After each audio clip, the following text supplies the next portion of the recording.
Lovie Poe ikakasal na ngayong araw August 26 sa London, England.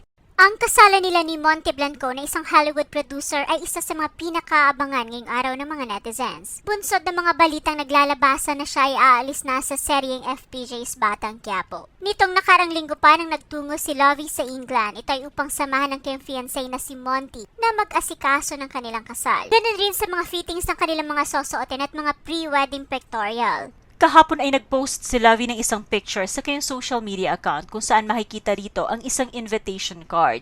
Pahiwatig ni Lovie na sealed and delivered na ang mga ito sa mga guests na dadalo sa kanilang kasalan. Base sa mga report, iilang celebrities lang ang naimbitahan sa nasabing kasalan, pero ang sigurado naroon rin sina Max Collins at Rian Ramos na kapwa niya mga close friends simula pa nung siya ay nasa bakura ng Kapuso Network. Sa ngayon ay parehong nasa London na ang dalawa at naghahanda na rin para sa pagdalo nila sa nasabing kasalan. Samantala, ang kapatid naman ni Lovie Poe na si Senator Grace Poe ay syempre hindi mawawala sa special milestone na ito sa buhay ni Lovie. Naging malapit sina Lovie at Grace Poe simula nung pumanaw ang kanilang ama, kaya naman pinili ni Lovie na maging patron of honor si Senator Grace Poe sa kanyang kasal. Sa ngayon ay naroon na ang senadora para tunghayan ang kasal ng kanyang kapatid. Ayon sa mga netizens, siguradong matutuwa ang kanilang ama kung sakaling sila ay nakikita ngayon dahil magkasundo ang mga ito at nagmamahalan. Ilang oras bago mangyari ang kasalan, sinorpresa naman si Lovie ng kanyang mga kaibigan na naroon na sa location.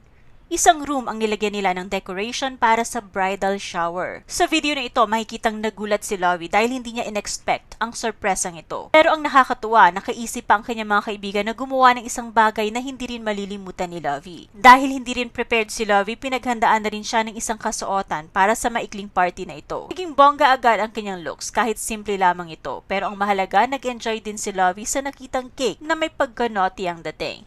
Sa ngayon ay naghahanda na ang buong team ni Lovie na siya ay mini-makeupan na para sa mismong kasalan na magaganap. Excited naman ang lahat sa kanyang final look dahil sigurado umanong napakaganda niyang tingnan sa suot na wedding gown.